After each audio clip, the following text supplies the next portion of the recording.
بالذات. مرحبا بكم في الضيعه ديالي ديال عبد ربي.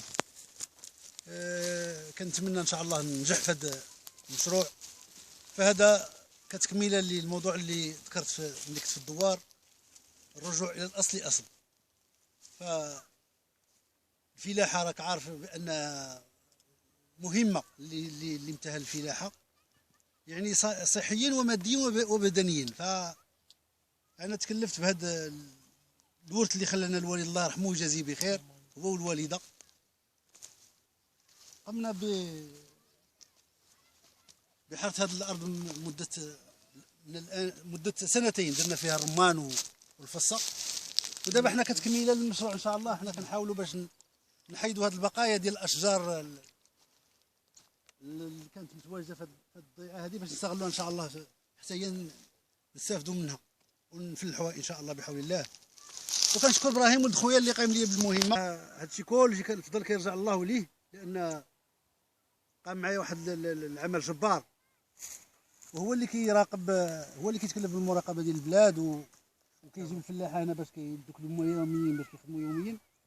وهنا كيوجد ام الربيع، نهر ام الربيع، البلاد يعني محاذيه لام الربيع ومحاذيه للقنطره. يعني هناك تاريخ، لان هذيك القنطره بنوها الفرنسيس في عهد الاستعمار 1912 كما حكى لنا الاجداد. هذه القنطره ماشي بحال القناطر اللي كيمشيو في سيمانه.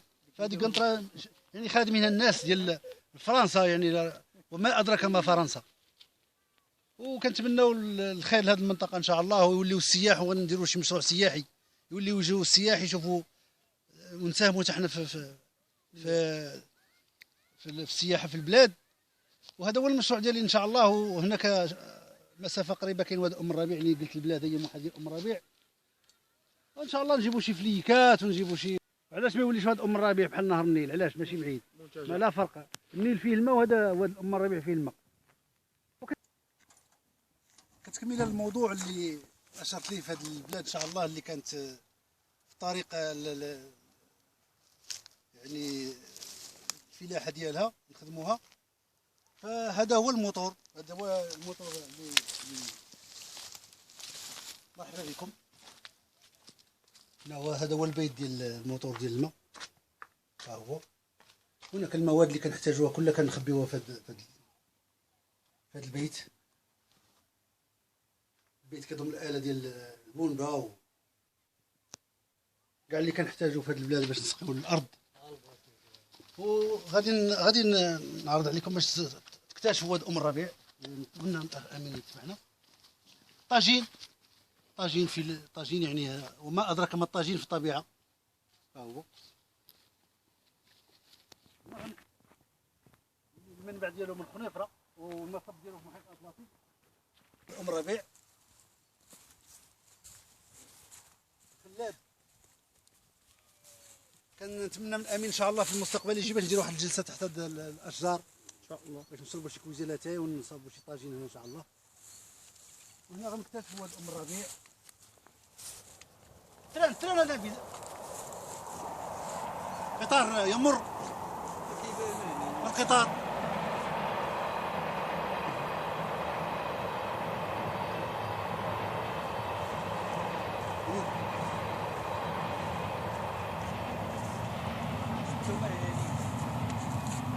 قطار من هنا قريبه محطه مشرع بن عبو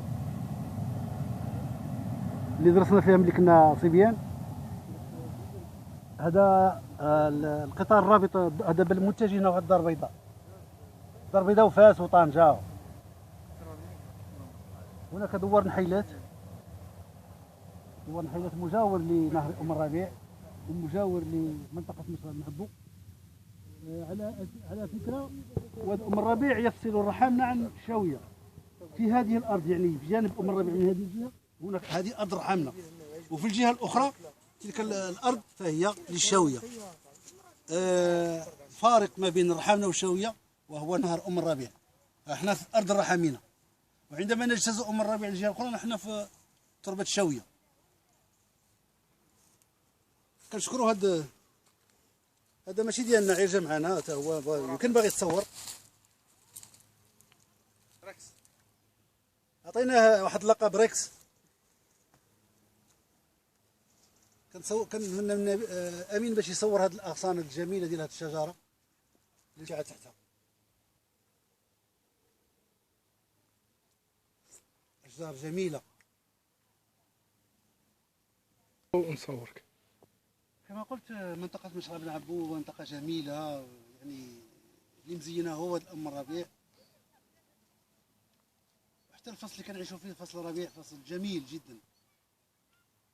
هذا هو الفصل الجميل اللي كتكون فيه منطقه دار الرحمينه جميله. كنشكروا الاخ سي محمد اللي هو المنطقه ديالو من هو امازيغي، وجا تفضل بزياره لمنطقتنا واعجب بها. للاشاره اي واحد جا المنطقه ديال الرحامنه كيولفها، كيولي يجيبها انصاره جاو من اسبانيا وجاو من فرنسا وحبوا هذه البلاد هذه. وكنطلبوا من السي محمد يعطينا شي كلمه في هذه الزياره اللي دازت يومين، زار فيها بزاف ديال المناطق هنا في الرحمه. الحمد لله، كما كيعرف كلشي منطقه الرحمه معروفه وغنيه عن التعريف. الناس ديالها كما كيقول لك كرماء، والحمد لله كنت كنسمع بهذا الشيء وجيت وعشتو، وجيت غير البارح. وسبحان الله العظيم بحال المنطقه فاش نعرف الناس ديالها منذ القدم، يعني سبحان الله التقاليد ديالهم والعادات ما تختلفش على العادات ديالنا حنا في بلاد الامازيغ. والحمد لله الله عز وجل ناعم على هاد الناس بالماء اللي القيمه ديالو راه تفوق الذهب. وكنتمنى من الله عز وجل انه يوفق جميع الفلاحين ويديروا اليد في اليد ان شاء الله، ويخدموا هاد البلاد اللي ان شاء الله فيها ما يدار ان شاء الله من المستقبل. شكرا. كنشكر السي محمد، وختامه مسك. ختامه هو اننا كنحمد الله ونشكروه اللي عطانا هذا الام الربيع عمار من المنطقه ديالنا. يعني هذا كنز كبير وهبوا لنا الله سبحانه وتعالى. يعني كنشكروه وكنحمدوه، لان بلا ام الربيع ما يمكنش تكون منطقه خضراء وتكون هاد الاشجار وهاد الطبيعه وهاد المشاريع اللي كيحلم بها اي انسان تكون عنده.